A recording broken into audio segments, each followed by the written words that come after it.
আল কোরআনুল কারীম, আল্লাহ সুবহানাহু ওয়া তাআলা যুগে যুগে অনেক কিতাব নাজিল করছেন, অনেক নবী রাসূলদের নিকটে আল্লাহ তাআলা আসমানি কিতাবসমূহ নাজিল করেছেন। এই কিতাবসমূহের মধ্যে কোন আলেম বলছেন 1,06,000 কিতাব আল্লাহ তাআলা অবতরণ করছেন, তার মধ্যে 4টি হচ্ছে শ্রেষ্ঠ। এই 104টি কিতাবের মধ্যে 4টি কিতাব হচ্ছে শ্রেষ্ঠ, আর এই 4টি কিতাবের শ্রেষ্ঠ কিতাব হচ্ছে আল কোরআনুল কারীম। ওই কোরআন আল্লাহ তাআলা আমাদের জন্য সর্বশ্রেষ্ঠ নবী মুহাম্মদ সাল্লাল্লাহু আলাইহি ওয়াসাল্লামের নিকটে আল্লাহ তাআলা নাজিল করছে। তো আমরা সর্বশ্রেষ্ঠ জাতি, সর্বশ্রেষ্ঠ নবীর উম্মত, সর্বশ্রেষ্ঠ কিতাব প্রাপ্ত জাতি, এবং আমরা আলহামদুলিল্লাহ কিয়ামতের পূর্বে আমাদের পরে কোনো ধর্ম আসবে না, কোনো নবী আসবে না, আপনারা জানেন। কিয়ামতের পূর্বে সর্বশেষ জাতি হিসেবে আমরা দুনিয়াতে আমাদের আগমন, এরপরে কিন্তু কিয়ামত সংঘটিত হবে। আল্লাহ তাআলা মানুষের ফয়সালা করে দিবে, এবং আল্লাহ সুবহানাহু ওয়া তাআলা যুগে যুগে যত জাতি, যত নবী রাসূল প্রেরণ করছে, সবচেয়ে বেশি জান্নাতবাসী হবে এই উম্মত। আপনারা এটা জানেন যে রাসূলুল্লাহ সাল্লাল্লাহু আলাইহি সাল্লামকে যখন ঘুমের মধ্যে নেওয়া হলো, জিবরাইল আলাইহিস সালাম বলছেন চলেন। যেতে যেতে এক রাস্তায় গিয়ে দেখছেন একটা লোক শুয়ে আছে, তার পাশে একটা লোক পাথর হাতে নিয়ে দাঁড়িয়ে আছে। ওই লোকটা তাকে ওই পাথর দিয়ে জোরে আঘাত করে তার মাথার উপর। ওর মাথাটা ছিঁড়ে এদিক ওদিক পড়ে যায়, মানে ক্ষত বিক্ষত হয়ে যায় পাথরের আঘাতে। বড় পাথর, শক্তিশালী লোক দাঁড়িয়ে আছে, ওই লোকটা শুয়ে আছে। ওই মাথার উপরে যখন পাথরটা দিয়ে আঘাত করে, একবারে ভেঙে চুরমার হয়ে মাথাটা ছিটে এদিকে চলে যায়। ওই লোকটা গিয়ে পাথরটা কি করে গড়া দিতে দিতে অনেক দূরে চলে যায়, মাটির সাথে সংঘর্ষ হতে হতে অনেক দূরে চলে যায়। ওই লোকটা গিয়ে পাথরটা কুড়ে নিয়ে আসে, আসতে আসতে আবার আইসা দেখে মাথাটা আবার আগের মতো, পুনরায় আগের মতো হয়ে যায়। তখন আবার আঘাত করে এই মাথার উপর, তখন পাথরটা আবার মাটির সাথে নিচে বাড়ি খেয়ে অনেক দূরে চলে যায়। ওই লোকটা মাথাটা আবার করে নিয়ে আসে, আবার এইভাবে তাকে অনেকক্ষণ পর্যন্ত রাসূলুল্লাহ সাল্লাল্লাহু আলাইহি ওয়াসাল্লাম দেখছেন এই লোকটা তাকে এইভাবেই আঘাত করতে আসে। তখন তিনি জিজ্ঞাসা করলেন, জিবরিল মা হাদা, এটা কি? বলছে সামনে চলো। তো এক সামনে গিয়ে দেখতেছে কিছু লোককে গালের মধ্যে ওই যে আংটাগুলো দিয়ে কাটা আংটা দিয়ে ঝুলিয়ে রাখছে, তাদের রক্ত মানে জোরে জোরে পড়তেছে, এবং অন্য পাশ দিয়ে ফেরেশতারা তাদের ভিতরে ঢুকে হুক ঢুকে ছিঁড়ে এদিক থেকে ছিঁড়ে একবার মাথার পিছ পর্যন্ত এদিকে নিয়ে আসতেছে, তারা ঝুলন্ত অবস্থা। তো জিজ্ঞাসা করলে জিবরিল এগুলো কি হচ্ছে? বলছে সামনে চলে। আমার আসলে পয়েন্টের বাইরে কথাটা হচ্ছে, এটা মোকদ্দমা হিসেবে বলতেছি। তো লাস্টে যখন হাদিস, এটা অনেক লম্বা হাদিস, তো রাসূলুল্লাহ সাল্লাল্লাহু আলাইহি ওয়াসাল্লামকে বললেন, শেষ মুহূর্তে যখন রাসূলুল্লাহ সাল্লাল্লাহু আলাইহি ওয়াসাল্লাম গেলেন, তো রাসূলুল্লাহ সাল্লাল্লাহু আলাইহি ওয়াসাল্লাম বলছেন উরাদাত আলাইয়াল উমাম, আমাকে বিভিন্ন উম্মত জাতি দেখানো হলো।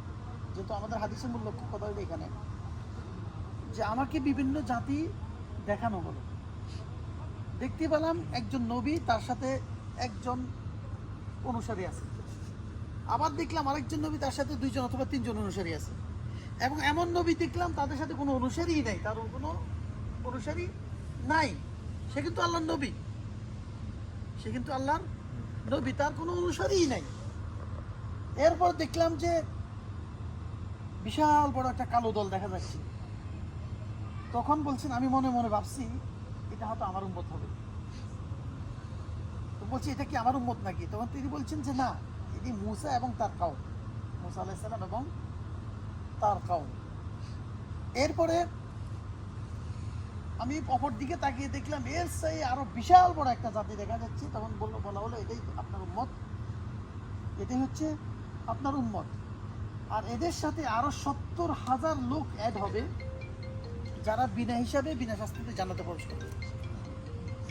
এদের সাথে এই বিশাল দল, কালো দল যেটা, এদের সাথে আরো 70,000 লোক সংযুক্ত হবে, যারা বিনা হিসাবে বিনা শাস্তিতে বিনা সাজে জান্নাতে প্রবেশ করবে। এই কথা বলে রাসূলুল্লাহ সাল্লাল্লাহু আলাইহি ওয়াসাল্লাম ভিতরে প্রবেশ করলেন, ঘরে ঢুকে গেলেন। সাহাবীরা বসে আছে মাঠে। এর ফাঁকে সবাই বলা বলি করতে লাগলো, এই 70,000 লোকের অবস্থা কি হবে? কারা এরা? যে যাদের কোনো হিসাবও হবে না, কোনো বিচারও হবে না, কোনো শাস্তি দেওয়া হবে না তাদেরকে, জান্নাতে প্রবেশ করবে বিনা শাস্তিতে, বিনা হিসাবে। এরা কারা হতে পারে?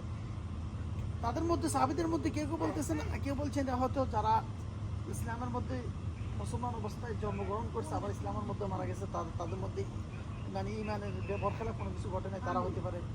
তো কেউ কেউ বলতেছে তারা হয়তো ওরা ওই সমস্ত লোক যারা রাসূলুল্লাহ সাল্লাল্লাহু আলাইহি ওয়াসাল্লাম সাহাবীদের মধ্যে এবং তার উপরে অবিচল ছিল বা যারা শাহাদাত বরণ করছে, এভাবে বিভিন্ন জন বিভিন্ন কথা বলতে লাগলো। এই অবস্থায় রাসূলুল্লাহ সাল্লাল্লাহু আলাইহি ওয়াসাল্লাম আবার বেরিয়ে আসলেন।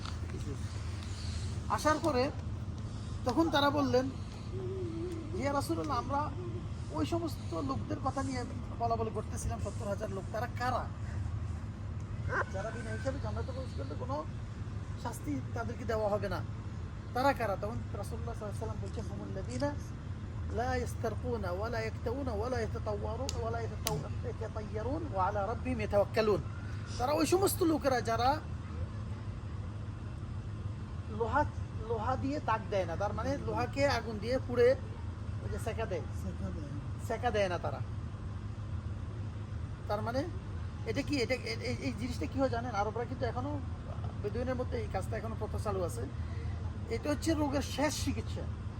আরবদের মধ্যে এই চিকিৎসাটা প্রচলন ছিল, যেই রোগের কোনো ওষুধ পায় না তখন সর্বশেষ চিকিৎসা হিসেবে তাকে লোহার চাক দিয়ে চিকিৎসা করে। এখনো কিছু কিছু আমি ঘুরে যেতে দেখছিলাম, আরো আজকে থেকে 15-20 বছর আগেও একজন লোক হাইসনাসের ওইদিকে ছিল, হিলালের উপরে। তো ওই লোকটা কি করতো, কোনো রোগী তার কাছে আসলে এখানে লোহারকে গরম করে লাল করে এখানে সেঁকা দিত, এখানে সেঁকা দিত, তারপরে পায়ের উপরে কদমে সেঁকা দিত, মাথার মধ্যে সেঁকা দিত। তো এটা কিন্তু শিবার একটা মানে অংশ, চিকিৎসার একটা অংশ। তো আখির আল ইলাজ আল কাই, আরবিতে একটা প্রবাদ বাক্য আছে, আখির আল ইলাজ আল কাই। কাই মানে লোহা দিয়ে শিখা দেওয়া। যে এই চিকিৎসা হচ্ছে লাস্ট চিকিৎসা, যখন কোনো চিকিৎসা কাজে আসে না, যে রোগের তাকে এই চিকিৎসা দেওয়া হয়। যারা এই কাজ করে না, সেটা কি বৈধ আছে? বৈধ আছে, চিকিৎসা হিসেবে বৈধ আছে, কিন্তু তারা এই কাজটি করে না, সেকা দেয় না। ওয়ালা ইয়াস্তারকুন, লা ইয়াস্তারকুনা ওয়ালা ইয়াক্তাউন। ইয়াস্তারকুন মানে জারবুক করে না। জারবুক বুঝেন তো? আমরা হুজুরের কাছে নিয়ে যাচ্ছি যখন একটু অসুস্থ বা নিজে অসুস্থ হলে হুজুরের হুজুর আমাকে একটু জারবুক করে দেন। হুজুর কেউ কেউ কোরআন পড়ে, দোয়া জিকির পড়ে ফু দেয়, আর কেউ কেউ মন্ত্র পড়ে ফু দিচ্ছে।